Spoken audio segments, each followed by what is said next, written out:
umukristo wo muri ibi bihe turimo abigendemo gute yitegura kugaruka kwa Kristo. Asesenguzi b'ibimenyetso bigezweho birimo gukoreka abana rero biriya hari n'igihe mbwira abantu rero murimo muratigiye.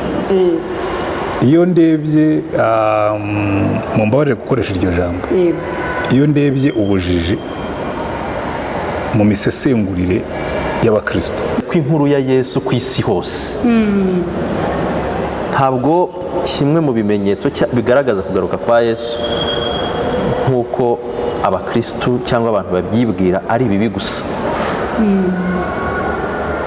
No, induka ariko twe twagumye gukomeza twaho turiho. Niba uri umwana w'Imana ukabuze ngo umwana w'Imana agenda arya, niba uri uwera mu gihe nk'iki cy'ubugoryi ukabuze ngo twebwe turabera abera b'Imana nuko bagenda. Umuntu udahindurwa n'ibihe. Ijambo ry'Imana riratubwira ngo Yesu Kristo ko yari ari ejo niko ari n'uyu munsi, niko azahora iteka ryose. Ubwo rero urumva niba uri muri Kristo akaba muri wowe, nawe wagombye kuba udahindurwa n'ibihe, ukaba umukristo udahindukana n'ibihe, udahindurwa n'ibihe nubwo ujyana nabyo. Ngomba gukora niki? Ntabwo ari ukubijya impaka, icyo ngomba gukora ni uguhora niteguye nka ba bakobwa 10 barimo bamwe b'abanyabwenge n'abandi b'abapfapfa, itabaza ryanjye rikaba ririmo amavuta.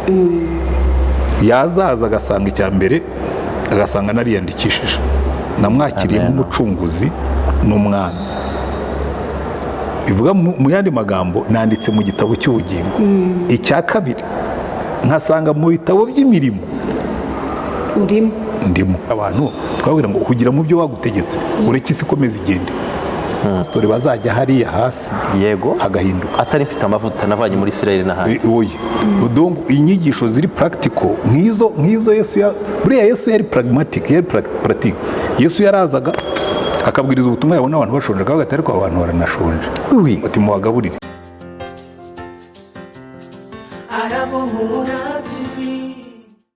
Dusenge dusabe umubyeyi wacu mushumba Kanoni Pasiteri dusengere.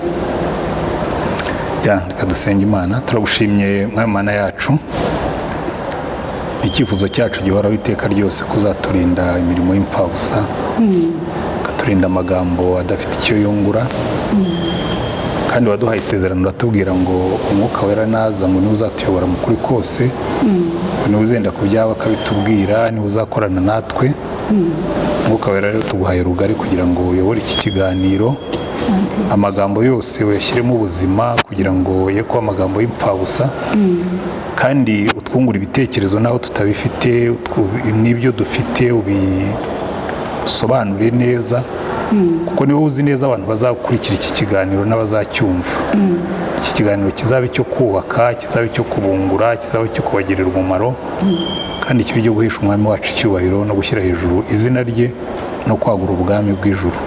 Hasigaye izina ryawe ryubahe Umwami Yesu, ubwoko bwawe buhabwa umugisha kubw'iki kiganiro, mu izina ryawe Umwami wacu Yesu Kristo, amen. Amen. Murakoze. Uyu mwanya rero ndagira ngo twibwirane, ntereye hano iruhande rwanjye, twibwire umwirondoro wawe. Aduhe n'indomero y'indangamuntu. Murakoze. Nibyo koko, amazina nitwa Umukiza Jean Claude, ndakijijwe, nsengera mu itorero Zion Temple Gatenga, ndubatse. Ndumva ubuzima magambo bake. Ibyo birahagije. Mwirondoro y'irangamuntu si ngombwa. Nanjye nitwa Mwarimu Bati, nkorera umurimo hano i Remera kuri ADPR muri Chapelle Anglo Francophone, niyo nshinzwe. Imana ibaha umugisha. Dukomereze hano. Mwarimu Bati. Yewe nitwa Antoine Rutayisire, ndi umupasitori mu itorero Anglikani ry'u Rwanda, nyobora paruwasi ya Remera ku Giporoso. Murakoze cyane. Nitwa Nyirimine Galaxy, ndi umukristo wa Kacyiru muri ADPR, kandi umudiyakoni muri iryo torero. bakoresha indimi z'amahanga, icyongereza n'igifaransa muri iryo torero. Murakoze. Yego, murakoze cyane. Iki kiganiro rero gifite teme ivuga ngo umukristo wo muri ibi bihe turimo yabigendamo gute yitegura kugaruka kwa Kristo cyangwa kwa Yesu. Umukristo wo muri ibi bihe turimo abigendemo gute yitegura kugaruka kwa Kristo. Iki kibazo ndahera kuri Dr. Pasteur Canon akidusubirize aduhugunga. Reka mbanze nkorohereze nyuma uze gukomeza uvuga pasiteri, kuko ndumva ari mu pasiteri urimo hano jyenyine, nabi ibyo bindi byose ni ukuremereza, kandi ibiro mfite ubundi ndumva bimpagije, ntabwo nkeneye kugira ibindi. Umukristo muri ibi bihe, reka tubanze duhere kuri iki kintu cyitwa muri ibi bihe. Umukozi w'Imana Pawulo yandikira Timoteyo, yaramubwiye ngo Timoteyo, ngo mu bihe bizaza cyangwa mu bihe bya nyuma hazaza ibihe birushya, kuko abantu bazaba bikunda, ngo bakunda impiya, ngo badakunda ababo, ngo birarira, ari indashima, ngo bafite ishusho yo kwera, ngo ariko bakaguhakanisha ingeso zabo. Urebye muri kino gihe navuga ngo niko tumeze. Rero hakabaho n'ikindi cya kabiri, nureba wenda nko kuri YouTube uzabona abantu bose muri kino gihe babaye abasesenguzi b'ibihe bya nyuma. Ntabwo nshaka kuvuga amazina y'ama YouTube TV amwe n'amwe, ubona mbese rwose bigize abasesenguzi b'ibimenyetso bigezweho birimo gukoreka. Abana rero biriya hari n'igihe mbwira abantu ko murimo muratigiye, murambwira yuko mwereka abantu ibimenyetso, ariko abo ngabo se bumvuga ko batigihe, nabo bafite amatsiko y'ibyo bimenyetso. Umuntu arakubwira ati ibimenyetso iyo dusoma biratwereka yuko kugaruka kwa Kristo kuri hafi, ariko wareba abantu ugasanga barayitwara nk'abo muri ibyo bihe birushya. Abantu barashaka amafaranga ku ngufu, abantu bigize abasambanyi babishakira n'ibisobanuro, abantu ntibakundana uko byari bikwiye, yewe ntibakunda n'imiryango yabo kuko ingo zirimo zirasenyuka. Ukavuze ko abantu barimo kuvuga ko ibimenyetso birimo kwirundanya, ariko nkaba muri imyitwarire y'abantu itandukanye. Icyo gihe rero iyo uhereye aho ngaho niba utangira kumenya ngo ariko umukristo muri kino gihe yagombye kwitwara ati, yagombye kwitwara nk'umukristo, kuko burya umukristo yagombye kuba umuntu udahindurwa n'ibihe. Ijambo ry'Imana riratubwira ngo Yesu Kristo uko yari ari ejo niko ari n'uyu munsi, niko azahora iteka ryose. Ubwo rero urumva, niba uri muri Kristo akaba muri wowe, nawe wagombye kuba udahindurwa n'ibihe, ukaba umukristo udahindukana n'ibihe, udahindurwa n'ibihe nubwo ujyana nabyo. Kuko buryo uzarebe Yesu we yari azi kugendana n'ibihe, ariko uko yabwiye umugore w'umusamariyakazi bahuriye ku iriba, ntabwo ariko yabwiye Nikodemu w'umufarisayo usobanukiwe iby'idini. Uko yitwaye kwa Zakayo w'umukoresha w'ikoro, ntabwo ariko yitwaye kwa Simoni w'umufarisayo. Yitwaraga, yarebaga, yagiraga icyo kintu cyitwa aha hantu ndaba nti appropriate, mbese nditwara nti mu buryo bukwiriye nkurikije abantu ndi kumwe nabo. Icyo ubundi nicyo twagombye gukora, ariko ntabwo bivuga ko twagombye kuba kamerewe nk'uruvu. Uruvu ni rwo rugenda rwagera ahantu rwabona ibintu ari icyatsi, narwo rukaba icyatsi. Rwagera ahantu rwasanga ari umuhondo, rugahindura ibara rukaba umuhondo, ku buryo rusa naho ruri. Oya, twebwe tugomba kumenya aho turi, ariko tukamenya n'abo turi, kuko twebwe ijambo ry'Imana urebye amazina batwita, by the way, reka maze mubwira akantu kamwe. Nta hantu namwe uzabona muri Bibiliya batwita abakristo. Ntabwo Pawulo yigeze atwita abakristo, nta hantu uzabona Yohana atwita abakristo, nta uzabona Yesu atwita abakristo. Cyakora abanyamahanga babise abakristo. Bariya bantu ni abakristo kuko bababonagamo Kristo bakumva bavuga Kristo. Ariko ubundi twebwe batwita intore z'Imana, batwita abambasaderi ba Kristo, batwita abagaragu b'Imana, ariko ryo nkunda batwita abana b'Imana. So hari amazina Imana yatwise, batwita abera. Dongo twagombye kuba bo turi bo, mu magambo make twagombye kuba bo turi bo, nubwo isi yahinduka, ariko twe twagumye gukomeza tukabaho turiho. Niba uri umwana w'Imana ukaba uzi ngo umwana w'Imana agenda rye, niba uri uwera mu gihe nk'iki cy'ubugoryi ukaba uzi ngo twebwe turabera, abera b'Imana ni uko bagenda tukagenda. Niba uri ambasaderi wa Kristo, ntabwo uzabona ambasaderi w'igihugu runaka arimo kwitwara nk'aho yagiye, ndetse kenshi banamubuza no gufata imico yaho. Ashobora kwiga ururimi rwaho ariko ntabwo azahinduka umuturage waho. Ambasaderi w'Abanyamerika ahindutse umuturage w'u Rwanda, icyo gihe bamuhamagara ubwo ambasaderi bwe bwaba bwarangiye. N'ibindi n'ibindi. Reka rero ngira ngo ne kwiharira ijambo kuko turi benshi, namwe mugira icyo mubivugaho. Murakoze.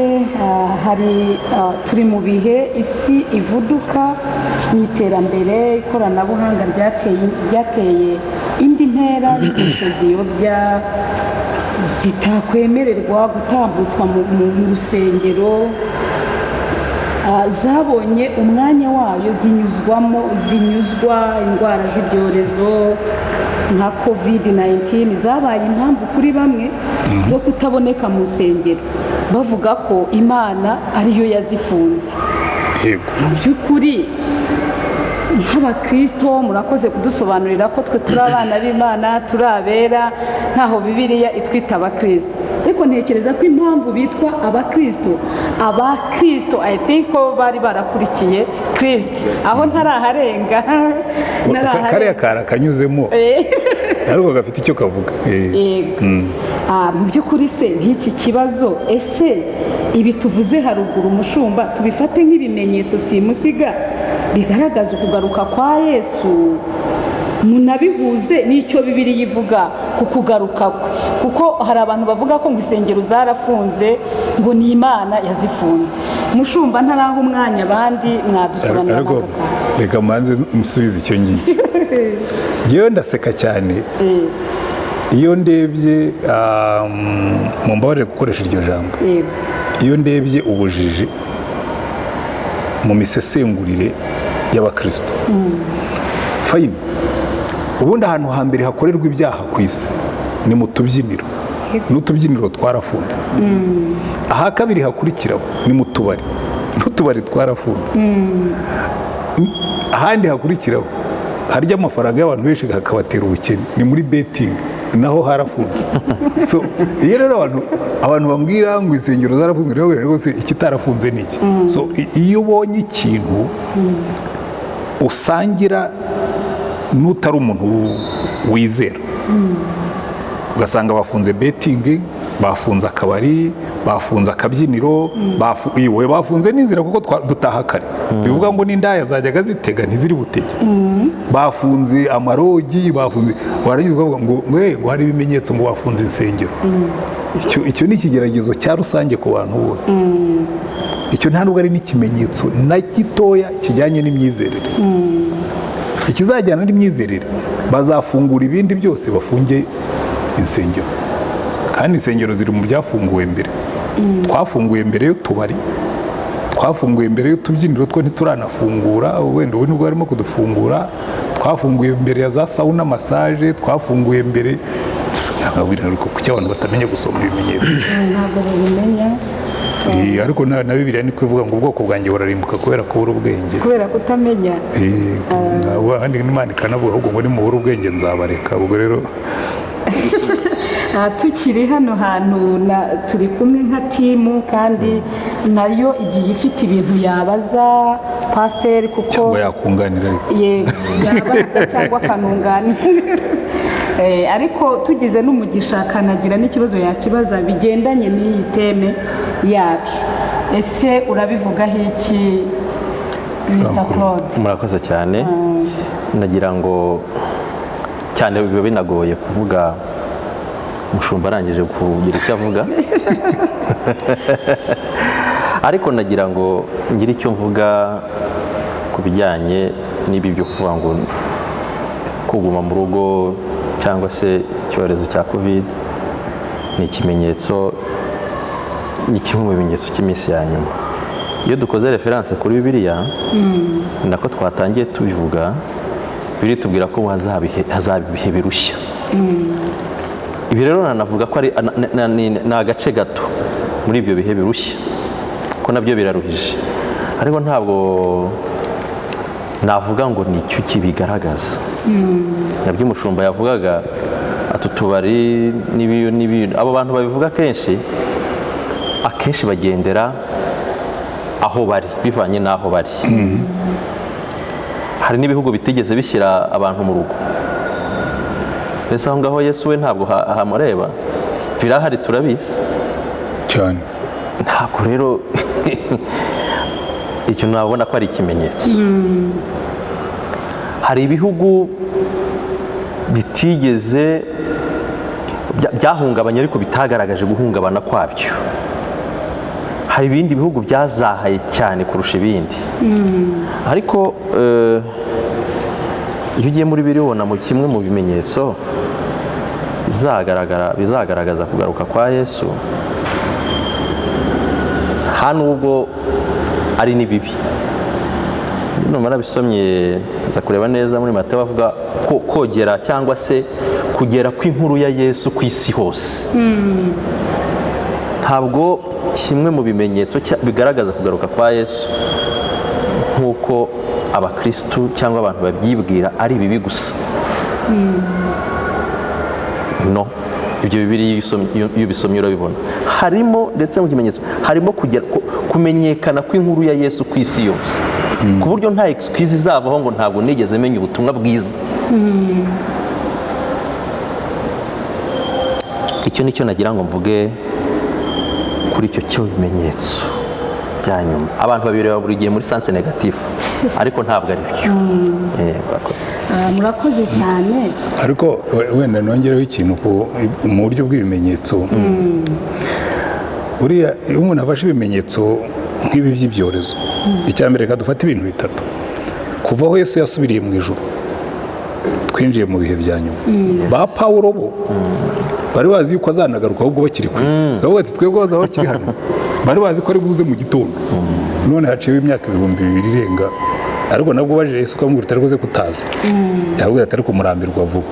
sinababwiye yuko imyaka 1000 kuri jye wari nk'umunsi umwe. Yes. nagiye ejo bundi iminsi 2 maze gusa ngiye ubu ngubu murarambiwe. ubuse ahubwo rebe ikibazo cy'abakristo mbona hari ibyo yasize atubwiye nk'ibyo Claude yaravuze. avuga ati ariko mbere yuko nza ubutumwa bugomba kubanza bukabwirizwa abari mu mahanga. ubundi rero twe twagombye kwita ku byo yasize atubwiye, ntitwite kuri ibyo bintu byo kuvuga ngo uzareba abasirikare iyo babahaye misiyo imvura ikagwa, ntabwo batangira kuvuga ngo imvura irimo iragwa. bo barakomeza bakaba muri misiyo imvura ikagwa. aho imbere kuba Rusiya neje yabagwiriye, bashobora kubashyira muri misiyo bakabohereza ahantu muri misiyo, bagerayo bagasanga hari ibihuru by'amahwa. ntabwo bazavuga ngo ariko murabizi ngo ahantu mwadutumye ngo twasanze hari ibihuru by'amahwa, bagateza ubundi tubatuma twari tubizi ko n'ibihuru by'amahwa bizaba bihari. bo barakomeza bakagenda. niyo mpamvu buriya Pawulo akoresha ibigereranyo byiza akavuga ngo nta wandikiye umusirikare wivanga mu by'ubu buzima ngo abakinejejwe bamwandikiye igisirikare. twebwe turi abantu bari on mission, ariko ngewe nsanga duhugiye mu kugaruka k'umwami wacu. navuga ariko hari ahantu Yesu yavuze ngo arahirwa uwo mugaragu shebuja azaza agasanga ahugiye mu byo bamubwiye gukora. ngewe murambwira ni mwirangara, mureke duhugire mu byo batubwiye gukora. ubu koko ninde umuntu yicaye hano, igihugu cyuzuyemo indaya, igihugu cyuzuyemo abanyabyaha, igihugu cyuzuyemo abasinzi, igihugu cyuzuyemo ingo zirimo gusenyuka, barangajwe ngo n'ibimenyetso. kandi bazasanga murangaye nka ba bakobwa bari bicaye mu matabaza yabo hatarimo amavuta. umuntu bamuhaye akazi ngo agakore agiye kurangazwa n'ibinyuzeho. wari ufite akazi wakoraga ngo haciyeho ibimodoka, ngo haciyeho ibiki, ngo haciyeho indege mu kirere, utereka tujye kurangarira muri ibi ngibi. pasitori imodoka igahaye vize kujya muri Amerika njye gukora iki? ko bafite abavuga ubutumwa bahagije. biriya ni ibirangaza. dufite umurimo twahawe gukora. hari ibimenyetso by'iminsi ya nyuma. hari igihe n'ubu abantu bavuga ngo korona, ahubwo nuko tudasomye. musomye Spanish flu yabaye na bubonic plague yabaye imbere yayo, n'ibindi byorezo byagiye biba. ahubwo iyi korona yishe abantu bakeya. bubonic plague yishe abantu 50,000, yarwawe n'abantu bagera kuri 500,000. byiza cyane. noneho umuntu akakubwira ati isi yarimbutse tugeze mu minsi ya nyuma. ni minsi ya nyuma, umunsi Yesu yasubiye mu ijuru twinjiye mu minsi ya nyuma. duhora dutegereje kugaruka kwe, ariko yaduhaye imirimo tuzasigara dukora. ngira ngo aho niho dukwiye kubwira abantu, twabwira ngo hugira mu byo wagutegetse, ureke isi ikomeze igende, ko ntizahagarara gukora. erega n'ikindi na Yesu barambaje ati se ubundi uzagaruka ryari? aravuga ngo si ibyanyu, si ibyanyu, si ibyanyu umenye kubara iminsi n'ibihe, ibyo si ibyanyu. iryo jambo ryari rifasha cyane, kuko iyo bije wa mugani uti ibi si ibyanjye, ibi si ibyacu, ibyacu ni ugutegereza Yesu, kuko aba yabimenye kera kandi yarabatsindishije. oya rwose no kumutegereza gusa. urabona koroniza abantu bose bahizeho tumutwe. Cyewe nari ndi mu masengesho mbwira Imana z'Imana ko insengero bazifunze, irambwira ngo nimukomeze mugende, dukomeze tugende, kandi bafunze insengero ngo n'ubundi sinigeze mbabwira ngo mujye mu nsengero. hariho nigeze mbabwira ngo mujye mu nsengero, mwe nimukomeze mugende. uzi iyo twakoze, twafashe aya makamera tujya kuri Zoom, tujya kuri YouTube.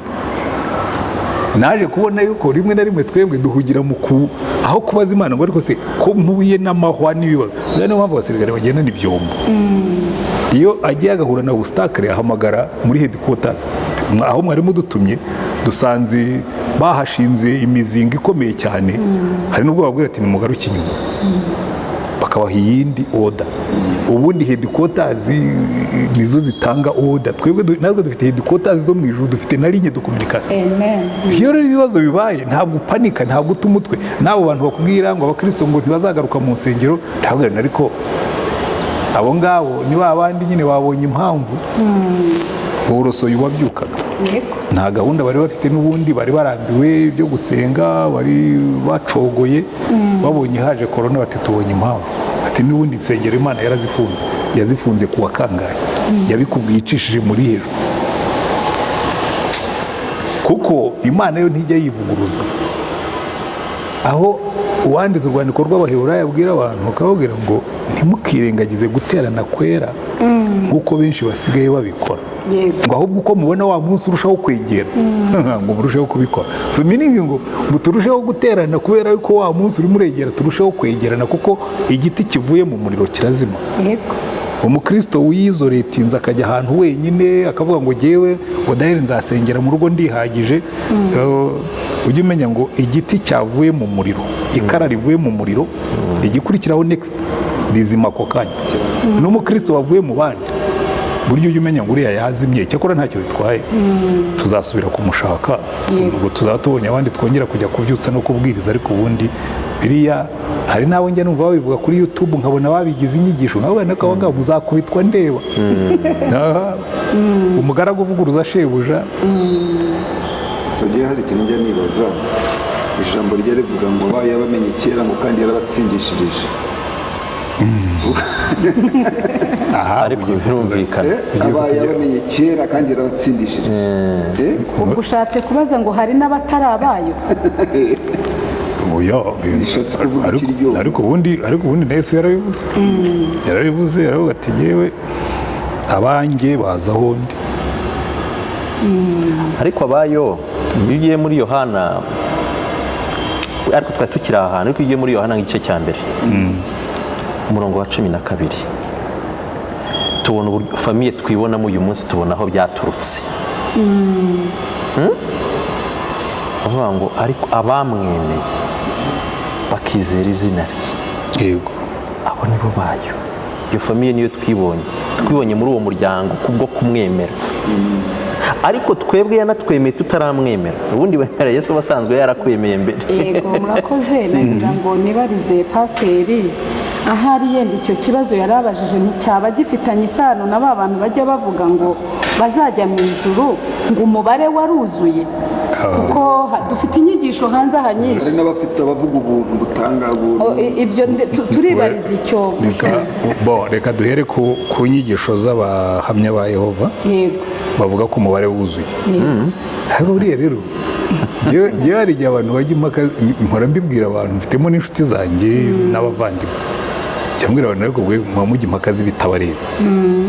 umubare wakuzura utakuzura, it's not my business. yewe my business ni uko nshaka Yesu. yaravuze ngo bazanshaka bambone, nibanshaka n'umwete. naza akambwira ati wowe rwose uratura ku isi, kuko burya n'abahamya ntabwo bavuga ko umubare w'intore wuzuye. bavuga ko abazatura mu ijuru 144 ngo umubare urazwi waruzuye. Sinzi niba waranuzuye kuko njye mbona bongeyemo n'abandi ariko icyo si cyo kibazo. Igihe arabo tujya tujya impaka bakamubwira ati mu ijuru rwose hari abazaba ariko twe ntiturimo. Ahubwo igihe icyo si ikibazo. Yesu naza akambwira ati turatura ku isi mpfa kuzaba mpari. Naza akambwira ati iyi si twayirambiwe nabateguriye gutura kuri Marisi mpfa kuzazamuka nkagera kuri Marisi nkaturana nawe. Icyo ngomba gukora ni iki? Ntabwo ari ukubijya impaka. Icyo ngomba gukora ni uguhora niteguye nka ba bakobwa 10 barimo bamwe b'abanyabwenge n'abandi b'abapfapfa. Itabaza ryanjye rikaba ririmo amavuta. Yazaza agasanga icya mbere agasanga nariyandikishije, namwakiriye nk'umucunguzi n'umwami. Bivuga mu yandi magambo nanditse mu gitabo cy'ubugingo. Icya kabiri nkasanga mu bitabo by'imirimo ndimo. Ariko ikinejeje ni uko niyo nawe nariyandikije mu gitabo cy'ubugingo hasigaye nkibera umunebwe. Kuko uzitonde usome ibyahishuwe neza, baravuga ngo nuko ikindi gitabo aricyo gitabo cy'ubugingo kirabumbura. Abo basanze batanditse muri icyo gitabo bakurikira Satani n'umuhanuzi w'ibinyoma n'urupfu n'ikuzimu mu nyanja yaka umuriro n'abandi banyabyaha. Ngo ariko ngo barangije ngo n'ibindi bitabo noneho byo ni byinshi birabumburwa, ari byo bitabo by'imirimo, ngo buri muntu wese ahembwa bakurikije ibyo yakoze. Ngewe rero nifuza ko mboneka mu gitabo cy'ubugingo aho ho nagezemo. Ubu nta kibazo mfite, aho sinjya mbishidikanya. Hasigaye icyo nkora ni ukongera utunyenyeri ku rutugu, kuko ngo azaba warahinduriye benshi ku gukiranuka mu ijuru bazarabagirana nk'inyenyeri. Donc nkazaza bagasanga mfite imirimo, nta bindi bisigaye. Ngewe sinzahugira mu bimenyetso, cyo nzi ni kimwe, Yesu navuze impanda nzaba niteguye. Yasanga nsinziriye, yasanga ndi maso, yaza ku manywa, it doesn't matter. Yambwira ngo turatura hano ku isi, yambwira ngo turajya mu kirere, ibyo ni ibye. Hari igihe duta ibyacu tukajya mu by'abandi. Ntabwo Yesu yigeze atubwira ngo muhangayikire aho muzaba. Yavuze ngo ngewe ngiye kubategurira, ibyo ni ibye, niho ubikora. Ngewe icyo nshinzwe gukora ni iki? Ni ukuzuza ibyo yansabye. Akazasanga ndi mu byo yansigiye gukora, ntabwo azasanga ndangaye. Tukiri aho ngaho wari ushatse kutwunganira. Nari nshatse kungana, ariko hari icyo nashakaga. Twari tukiri kuri cya kintu cy'iminsi ya nyuma n'ibimenyetso byayo. Ntabwo ari ibintu wenda twanasimbuka ko nibyo twarebye ko na Pawulo ubwo ari hano yabonaga ko wenda ari ibintu bizaba ejo. Yabonaga Yesu ko ari bugufi cyane. Ariko tukiri aho ngaho aho twarebaga kuvuga ku byerekeranye n'iminsi ya nyuma, hari n'akantu mushumba komoje hati kwaba ari ukujya kuri Marisi, nzi ko ndi mu bari buzajyayo. Ariko iyo urebye muri Daniel, mu bice 12 muri Daniel, igice cya mbere cyaho kimanutse yerekana iby'iminsi ya nyuma nk'uko ari byo twarimo tuganiraho. Ariko ni nabyo nanone umushumba yavuze kumuca mu ijambo, yavuga ukuntu iriya Spanish flu yishe abantu benshi pari raporo y'iyi covid yabaye umunsi. Nibyo, kandi usanga impamvu covid itisha abantu nka kiriya gihe nuko hari uburyo bwo kuba isi isa nk'iyakangutse kurenza kiriya gihe. Aho niho nshaka kugana rero. Nagira ngo mudusobanurire buriya bwenge Daniel yavugaga bwo mu minsi y'imperuka muri Daniel 12:4. Ni ubwenge bujyanye n'uburyo abantu bari kuvumbura ko abantu bajya kuri Marisi, ni ubwenge bujyanye n'ubugizi bwa nabi buri ku isi. Mubibona bute muri tekinoloji? Mubibona bute? Oya, ni byose buriya. Ndaguha ingero ebyiri. Umuntu witwa Alfred Nobel, uriya haweho Prix Nobel, we yakoze urutambi, ibintu biturika. Ntabwo yari yaratekereje ko urutambi ari rwo ruzakoreshwa akavamo amasasu n'ibindi byose byica abantu. Noneho umuntu aza kwibeshya. Hari umuntu witwaga Nobel wapfuye, batangaza mu kinyamakuru ngo wa mucuruzi w'urupfu yapfuye. Noneho Alfred Nobel abisomye biramubabaza cyane. Aravuga ati abantu nuko bambona. Aravuga ati noneho reka nshyireho ubutunzi bwanjye bwose nakuye muri ubu bucuruzi bw'urupfu nk'uko babyitaga, reka bujye mu guteza imbere isi mu byiza. Ashyiraho Prix Nobel. Niyo mpamvu uzabona habaho Prix Nobel iyo umuntu wavumbuye ibintu mu miti, muri shimi, Prix Nobel mu kwandika, Prix Nobel muri fizike, Prix Nobel y'ibigira umumaro. Ubwenge bwariyongereye ariko buzanamo n'ubucuruzi bw'urupfu. Uwitwa Oppenheimer yari muri ekipe yakoze bombe atomike ya mbere, bakoresheje amaforumire. Noneho baturikije ese ya mbere, arayireba bavuga ngo we have invented hell, ngo isi twayiremeye umuriro utazima. Rero kuvuga ngo ubwenge buziyongera, ubwenge bwariyongereye, ariko muri uko kwiyongera hazamo no kubukoresha mu bibi. Nk'ubu mu ntambara ya kabiri y'isi, abanyaburayi bakoze ubushakashatsi bakora ikintu cyitwa anthrax. Anthrax bashaka kujya kuyitera mu Budage, ni Imana yagize neza ntibayitera, kuko mwari kubona ingaruka mbi za arme microbiologique. Aya mavirusi menshi akorerwa mu bushakashatsi. Kwibaza rwose ubu ukora ubushakashatsi kuri virusi ngo uyikoreshe iki? Ngo wica abantu.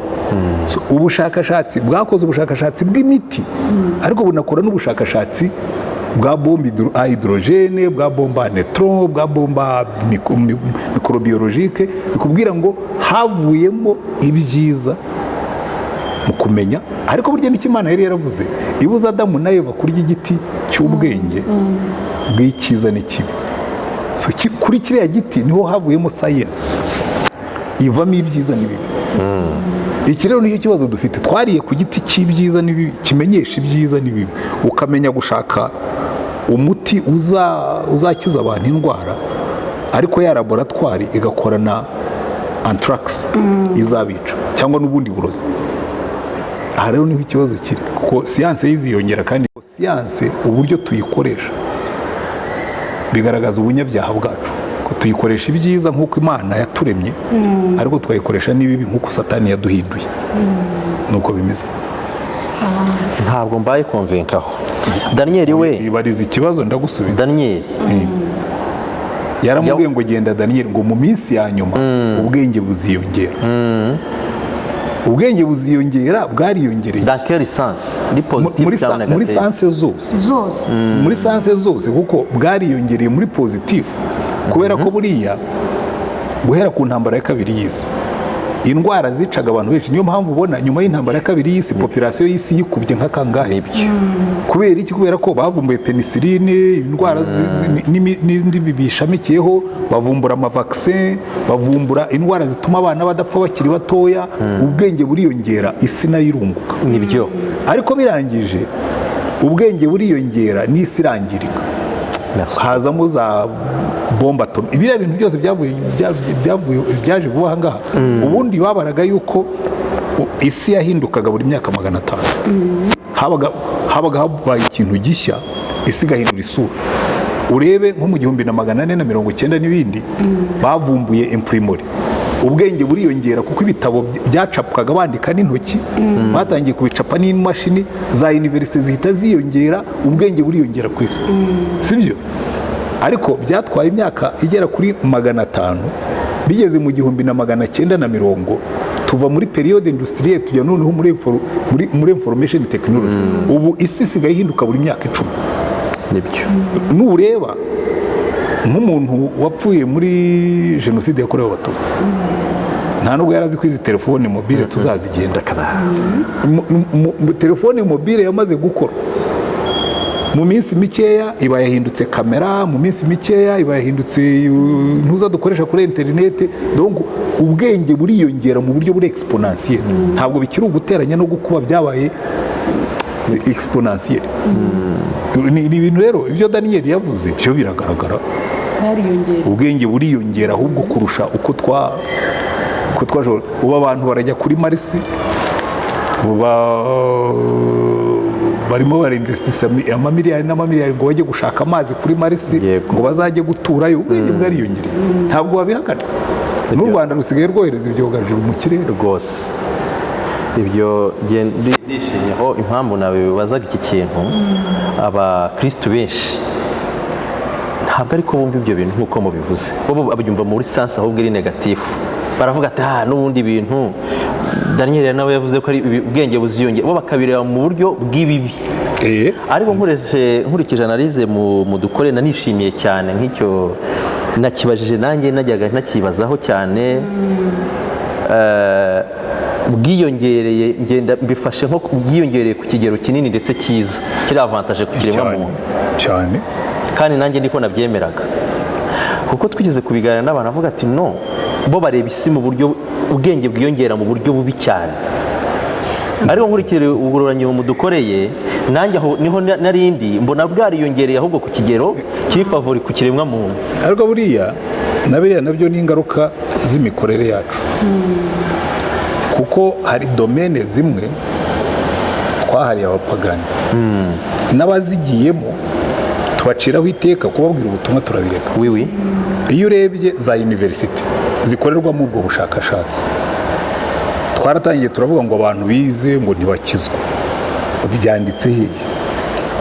Aho bahera muri ariya magambo Paulo yandikiye abakorintho akavuga ngo n'ubundi mu gutoranywa kwanyu ngo nta banyabwenge nta n'imfura nyinshi bagaragayemo. Ariko iyo yari statement y'ibyabayeho, ariko ntabwo Paulo yigeze yanga kubwiriza abanyabwenge. Noneho ugasanga abantu ubu abanyabwenge twarabaretse, abanyapolitike twabahaye satani, abakinnyi n'abanyamideli twabahaye satani, kandi abo nibo influences. Noneho barinze bakubwira ngo isi irimo iraba mbi. Yabuzwa n'iki kuba mbi aho ibitekerezo byayo biva twaranze kujyayo?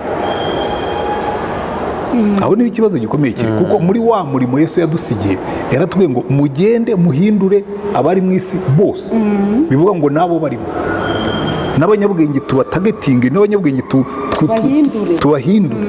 Noneho bwa bwenge bafite aho kugira ngo imbaraga, uriya ikintu kimbabaza cyane iyo urebye amafaranga akoreshwa mu gukora ibyo bibi aruta kure. Uzi yuko hari igihe njya ndeba nk'indege imwe y'intambara, nigeze kuba ndimo kureba indege imwe y'intambara yo yenda kunganya bije n'u Rwanda. Ubwato bumwe bw'intambara buriya bwa porutaviyo narebye amafaranga butangaho trillions z'amadolari.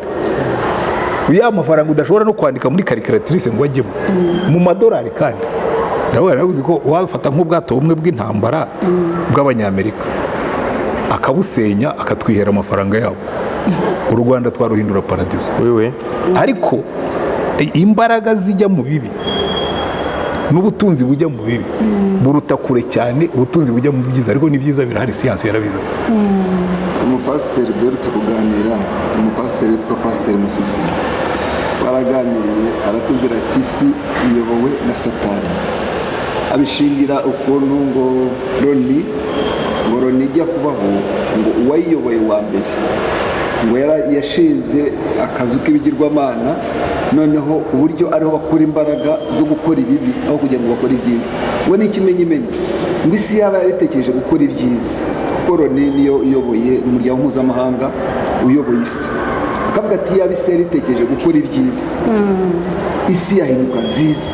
Ariko noneho kubera Loni itekereza ibintu bibi gusa, itekereza kwica, itekereza gukora ibyo birwara, itekereza gukenesha abantu ibintu nk'ibyo. Urabizi Alex, reka yewe twemeranye kutemeranya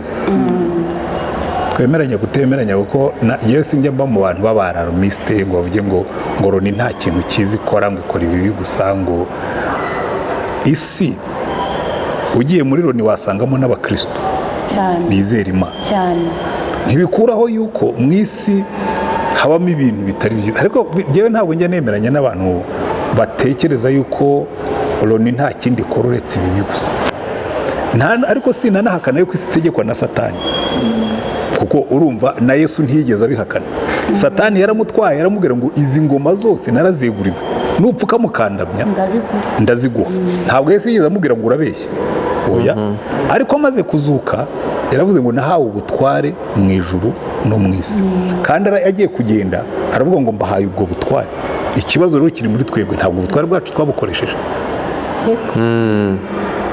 So nta na rimwe ngewe njya mburama isi iteka ryose navuga nto, ikibazo ntabwo kiri mu isi, ikibazo kiri muri twebwe. Ikibazo kiri muri bande, kiri mu mitekerereze yacu, kuko yasize aduhaye ubutware aratubwira ati izi ngoma zose satani namwambuye urufunguzo rw'urupfu n'urw'ikuzimu, none hano ibyo mu isi no mu ijuru nabyo nabihaweho ubutware kandi ndabubasigiye.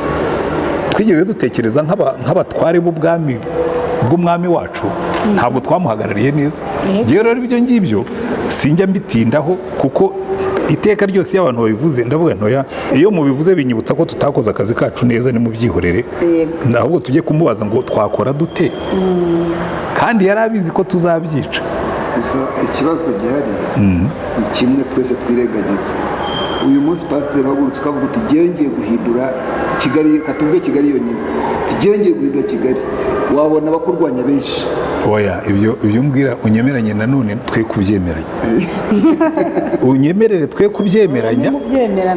Reka nkwereke impamvu. Paulo yaranditse aravuga ngo yewe inshuro 3 bankubise inka, inshuro 5 abayuda bankubise inkoni 39, inshuro imwe banteye amabuye basiga ameze nk'uwapfuye, inshuro nyinshi nari mu nyanja, ubundi nari mu butayu. Ninde wari wagukubita inkoni? Ninde wari wagukubita inga? Reka nkubwire, twebwe ahubwo twagiye muri zone ya fiya y'ubwoba.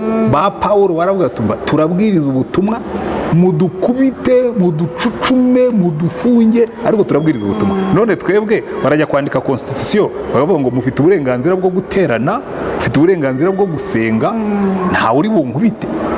Twarangiza ngo buriya ushatse, ese Kigali wabihindura ute? Ushaka kuyihindura nziza ntabwo leta y'u Rwanda yakurwanya.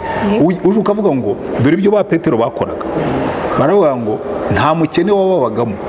Ubu urambwira ko dukoze porogaramu yo kugaburira abakene bari muri uyu mujyi, mayibobo zose tukazikura mu muhanda, leta ntiyongere guhangayika, abakabwira ati ahubwo n'amafaranga bwana mufite ajya muri ni muyaduhe mujye mudukontorora. Umva leta yagukomera amashyi ikanabiguhembera. Bakubwiye bati imiryango irimo gusenyuka, tugiye kwigisha abantu imiryango y'abanyarwanda ibe solid, abagabo bakunda abagore, abagore bakunda abagabo, abana barerwe neza. Leta yakurwanya ite? Twebwe ntabwo twatumwe ibishobora gutuma leta iturwanya. Leta izakurwanya nutangira kuzana za propaganda ngo zo kuba perezida, ngo no kuba iki, utangiye kwiyamamaza. Ariko niba utiyamamaje ukaba utarwanije leta, ukaba urimo gukora ibyiza, na Paulo yarabyanditse aravuga ngo niba udashaka gutinya abategetse jya ukora ibyiza. Naho rero ngo ushatse guhindura Kigali ngo leta yakurwanya, ahubwo yakongerera imbaraga. Ntabwo njye navuga ko leta uwakurwanya ninde? Ni bagenzi bawe.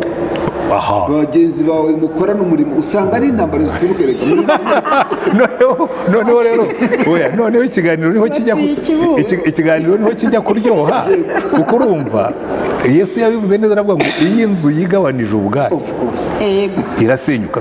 Urambwira ngo leta ntizaturwanya, ngo uzarwanywa na pastori mugenzi wawe, ngo na apotre mugenzi wawe, na evangeliste mugenzi wawe. So icyo ntabwo ari ikibazo cy'isi, icyo ni ikibazo cyacu twebwe. Sibyo navugaga, ntabwo twabayeho twagombaga kubaho. Rero muri iki tubyemeranye, ahubwo dore reka twebwe tuve muri ibi ngibi tuvuge ngo reka dusubire mu muhamagaro wacu. Ibihe bibe bibi cyangwa bibe byiza, tube tuzi ngo twebwe dufite umuhamagaro, that's what we focus on. Ibyo nibyo tugiye kwitaho. Naho ubundi usanga twebwe tumeze nk'awa muntu Cino wacu yanditse mu gitabo cye ngo tumeze nk'awa muntu ngo imbeba yasohotse mu nzira irimo gushya, ngo afata inkoni ajya kuyirukankana. Inzu yawe irimo irashya wirukankana imbeba. Ngewe nta kibazo mfitanye n'abaturwanya, nta kibazo mfitanye no kwisiba mbi, mfitanye ikibazo natwe twagombaga kuyihindura nziza, tukaba tudakora umurimo wacu neza. Dore reka mbikwereke, uzaze hano nyuma ya saa sita nibwo uzumva nicara hano nkakira abakristo bavuye muri ADPR, nkakira abavuye muri Zion, nkakira abavuye muri Vivante, nkakira abavuye muri iki. Habura guse kuki muza hano abapastori banyu bagiye ngo ntabwo twababona? Twataye umurimo wacu. Donc urugo rurimo rurasenyuka, umuntu yajya gushaka inama akabura uwo yisaba.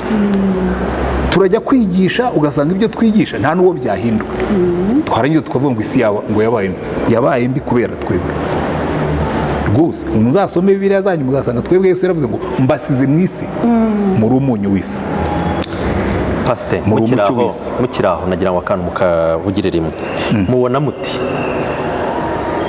ubushumba bw'iki gihe byoroshye kuba wabona minisitiri kurenza kubona umushumba wawe, ukamubona gusaba amafaranga mu buryo bumwe cyangwa butandukanye, ariko kugira ngo umwakisesinga da 5 bikakunanira. Ibyo nyambwira abakristo banyu, nashimye ko mwebwe mwicaye hano mutari n'abangirikani, njye mbwira abakristo banyu mwabwirana, ariko muzajya mujyana ibyacumi iwanyu ngewe hanyuma jye mungemurira ibibazo. Icyo kintu, ikiriya kintu rero nicyo twebwe ubu turimo turinenga. Nuko twinengera kuri kamera, ariko nta kibazo, ahubwo muzabibona azamenye ko tubinenga. Ubundi umushumba, umukristo wamuhaye icyacumi nagombye kuba available, nkaba disponible. Reka nkwereke, umwarimu wa primaire baramuhemba, sibyo? Kandi rimwe na rimwe usanga ahembwa nabi kuturusha, ariko kuva ku wa mbere kugeza ku wa gatanu amasaha 45 yose aba ari ku ishuri akaboneka. Pastori kuva ku wa mbere ngo bayakoze ku cyumweru ngo yaruhutse, fine.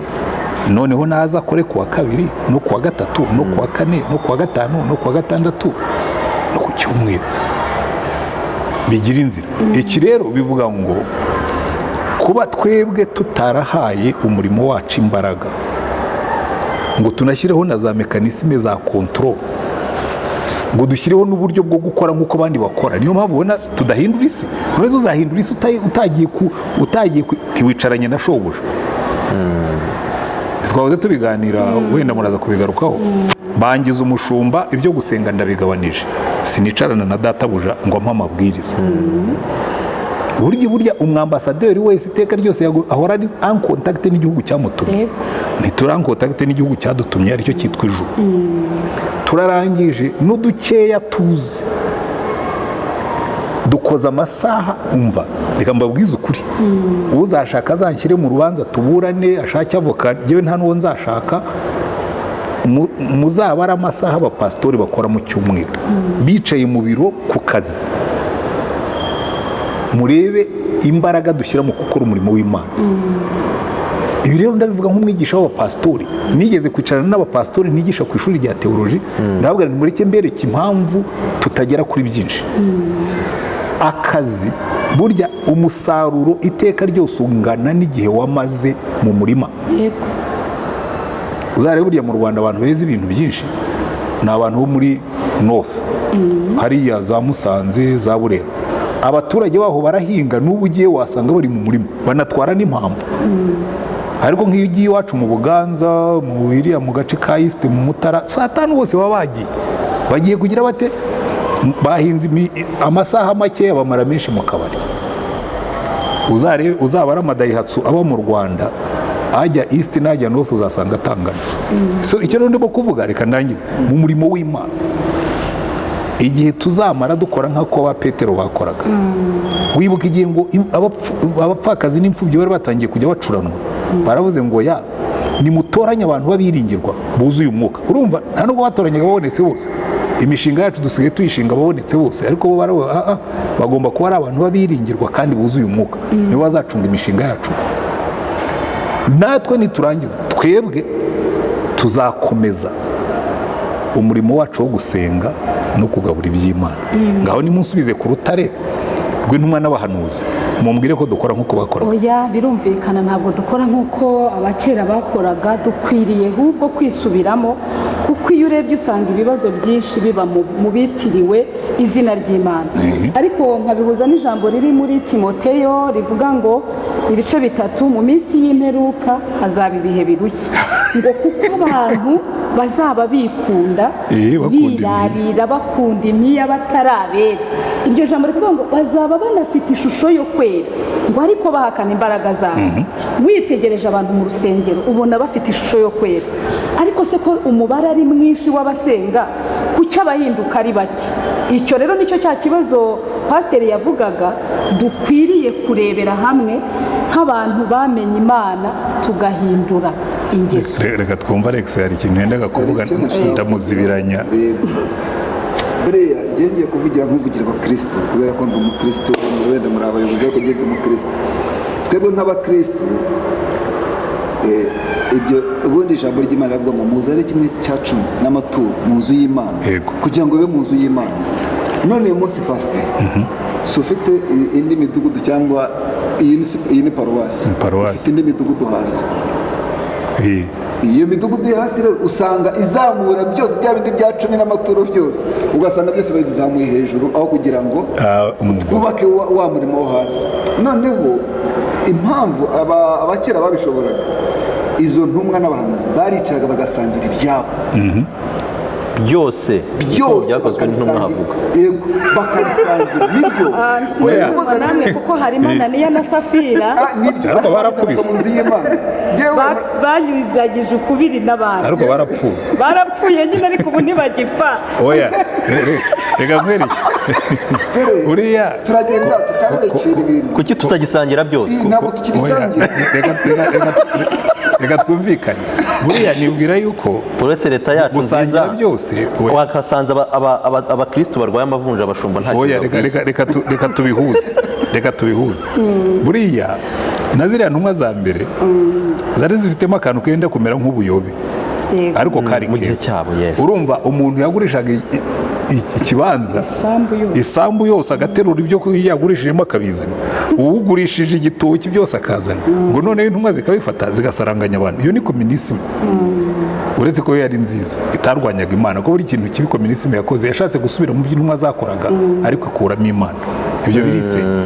Noneho icyo nari kubabwira, birya byo hariho akantu kenda kumera nk'ubuyobe, ariko hari ikintu Imana ubundi yari yarategetse yuko tugomba gusangira tugafatanya tugashyigikirana tugakomezanya. Uzarebe burya wa Pawulo ntabwo iyo nyigisho bayikomeje ngo mujye muzana ibyanyu byose. Pawulo ageze mu bagira iki yabisize i Yerusalemu bataha biriya ni iby'Yerusalemu nzabizana abantu b'i Yerusalemu. Abantu babagira iki ariko niwe yarabivuze ngo abayuda bakunda ibimenyetso ariko bagira iki bashaka ubwenge. Rero ntabwo ari kubajyana muri ibyo bintu byo kubabwira ngo nimuzane ibyo, bari kuvuga ati mu mibare dukora ibyo ntibirimo. Ariko ntibikuraho yuko Imana yari yarabitegetse na ba Pawulo barabyigisha yuko tugomba gukenura abakene, tukambika abambaye ubusa, tugacumbikira ababuze uko bamera, tugafatanya. Ikibazo rero wabazaga kiri hehe? Buriya sisitemu igenda ipfa, noneho ibizamutse hasi byose wavugaga ngo bazamura hasi. Ngewe hano ngira umugisha, ngewe ni paruwase ariko natwe dufite structure. Hano abakristo batanga ibya 10 n'amaturo, hagira kota ngemura kuri diyoseze kuko nayo igomba kubaho, ariko ntabwo bituniga, nta nubwo bimuza gukorera abakene. Kuri ikitubuza gukorera abakene ni umutima dufite. Ngewe nibwira ngo twagombye gusubira inyuma tukavuga ariko umwami wacu yadutegetse gukora dute. Umushumba according to Jesus akora atakora iki, abaho ate? Erega nabyo tugomba kubitekereza. Umushumba abaho ate, uyu mwarimu nk'uyu abaho ate, tukamenya ngo ukora ku gicaniro atungwe n'igicaniro, ibyo kujya gushumurika bivemo atungwe n'igicaniro. Ubwo buryo umutambyi iteka ryose Imana yaravuga ngo ajye yambara mu gahanga agakamba kanditseho ngo yerejwe Uwiteka, exclusively dedicated. Donc uyu nguyu ujya ubona iyo kuri za ministeri hano ni ngo parking reserve y'u ministre. Iyi parking nta undi muntu uyiparikamo uretse ministre. Karya kantu nicyo kavuga ngo uyu muntu nta yerejwe Uwiteka, nta wundi akorera Uwiteka. Tukabimenya nkaba hano umukristo ushaka kambona nkategura inyigisho nkazisengera, nkavuga nk'uvuye kuvugana n'umwami mu ijuru, ibitangaza bigakoreka, umwuka akamanuka. Ibintu twarabicuritse, umva reka tunabivemo kuko twarabivanze, dusigaye tuvuga ngo yewe ubu rero ngo ufite amavuta nkawe, ariko ayo mavuta mwayihoreye ko n'iryo jambo ntarisanga muri Bibiliya ngo ugiye ngo ndagendera mu mavuta yanjye nkawe, ayo mavuta mwayihoreye ariko mukaduhaho. Kuko urumva iyo umuntu yatangiye kuvuga ngo aragendera mu mavuta ye, biba bikuyeho ko ayo mavuta tugomba kuyasaranganya nayo, kuko ngomba kumanura za mpano z'umwuka, si mpinduka igitangaza giteretse hariya hejuru, ahubwo nkawuhinduka dispenser, nkamera nka siterine bavomaho, donc nkacomeka impombo zose, noneho buri muntu wese akagira amavuta. Naho muri kino gihe umuntu azigaye usanga we ati ngewe amavuta yanjye ntakorwaho. Pasiteri, ako kantu ntabwo numvaga, ntekereza ko ahubwo gishobora kuba ikintu gikomeye mu byo twaganiraho uyu munsi, atari cyo twibwira. Nabukurikije ejo bundi muri kwigisha muri Foursquare, itorero rigira igihe hari igikorwa bakoze cyo kugira uwo bafashe uwo baremeye uko tubivuga mu mvugo y'iki gihe. Wahoze akahistware gato k'umusore cyangwa yabaye umugabo wari umukristo, nyuma itorero rikamutererana cyane akaza kudizatinga tubyite gutyo entre guillemets. Ndanone ngaruke ku kintu njye nabamenye muri AEE. AEE nanjye yaramfashije mu bihe twari tuvuyemo bikomeye cyane, turebe ejo hazaza ntituhabone. AEE yafashije mu buryo bw'umwuka no mu buryo bw'ibifatika.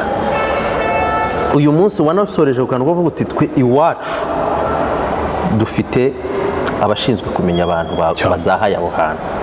Aho hantu rero niyo mpamvu navuze mbaje kuvuga ibyo byose kugira ngo ahantu twe kuhasimbuka tuve ngo ntibitureba. Ngeze aho ngaho uri umushumba ariko uri n'umwarimu w'abashumba. Kuki utabitangaho impuguro ahubwo nawe ntubireke nk'abandi ntibiri. Buriya reka nkubwire aravuga icyo ngicyo uje wenda ku ishuri aho twigisha abapasitori. Yego. Ngewe mpora mbwira abagenzi banjye ngo dukwiye guhindura izi nyigisho zigisha abapasitori tukabigisha inyigisho n'ukuri ziproduce abapasitori bazajya hariya hasi. Yego. Hagahinduka atari mfite amavuta navanye muri Israel n'ahandi. Oya donc inyigisho ziri practical nk'izo Yesu yari pragmatic, yari pratique. Yesu yarazaga akabwiriza ubutumwa yabona abantu bashonje akavuga ati ariko abantu baranashonje. Ati muwagaburire. Ati urumva amafaranga twayakurahe. Ati mwicaza abantu kandi muwagaburire. Umunsi tuzatangira gutekereza gutyo Yesu azagura ubushobozi bwacu. Kuko ngewe ndabibona iyo wicaye ukavugana na Yesu, ubu bukungu bwose isi n'ibiyuzuye n'iby'Uwiteka ntabwo yananira kudukoresha akagaburira abantu. Uzi yuko utangira gukora ibintu n'umuntu udasenga akaguha amafaranga.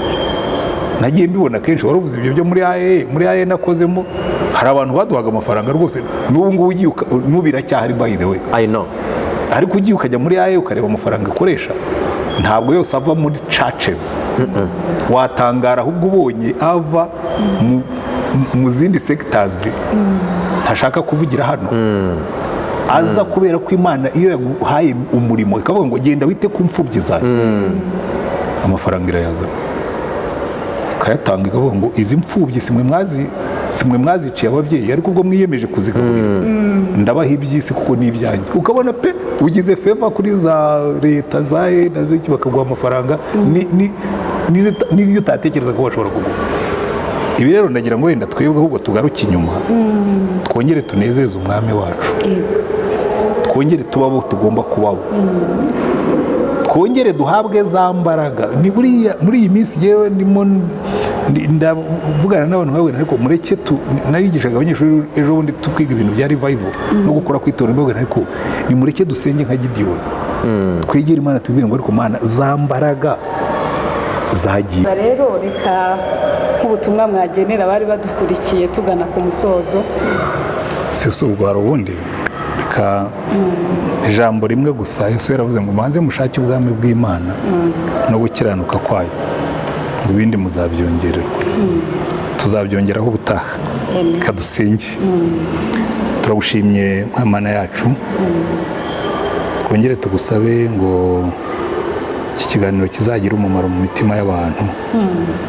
Buri muntu wese waduteze amatwi umufashe kurobanuramo ibimureba, ko mu kiganiro kingana gitya siko byose umuntu aba bikeneye, ariko harimo kimwe umuntu asigarana kikamwubaka, kikamwubakira, kikamuteza imbere. Reka izina ryawe rikomeze gushyirwa hejuru, imbaraga z'umwuka wera zikomeze gukora mu buzima bw'abantu bawe, ubwami bwawe bukomeze kwaguka buri munsi. Mu izina rya Umwami wacu Yesu Kristo, amen.